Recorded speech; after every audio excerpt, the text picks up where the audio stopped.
Jamie McGoldrick, UN Humanitarian Coordinator for Yemen, speaks in Amman, Jordan on Wednesday, November 22, 2017.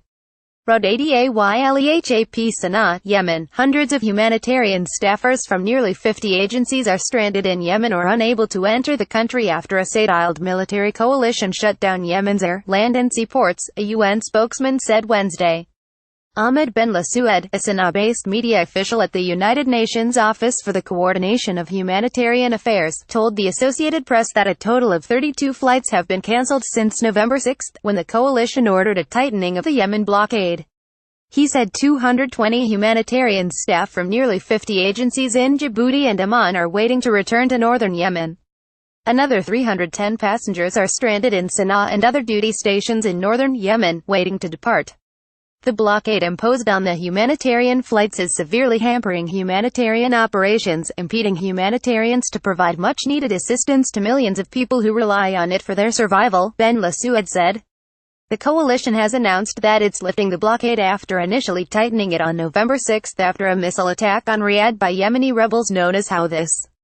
Ships were ordered to leave the Red Sea ports of Hodeida and Salef, the only lifeline to northern Yemen where most of the population lives.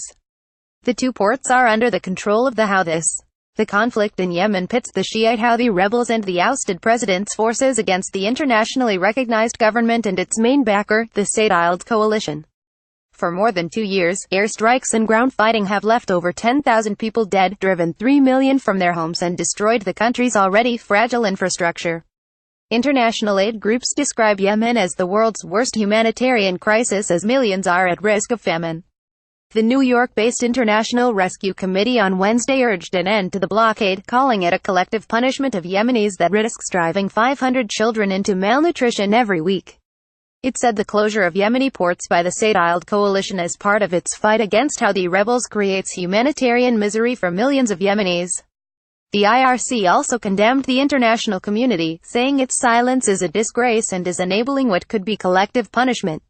Each week, the group said, 500 children join hundreds of thousands suffering from malnutrition. Sanctions and inspections should not be used as weapons of war, the group said in a statement. On Wednesday, 2 flights landed in Sana'a airport for the first time. One was tasked with evacuating 5 staffers of the International Committee of the Red Cross, according to Samaya Beltifa of the ICRC in Yemen. Al Masirah TV network, run by Houthis, described it as the first humanitarian flight to come to Sana'a. A second flight carried Russian diplomats, according to an airport official. The official spoke on condition of anonymity because they were not authorized to speak to the media. Yemenis present documents in order to receive food rations provided by a local charity in Sana'a, Yemen on April 13, 2017. Hania Mohammedap.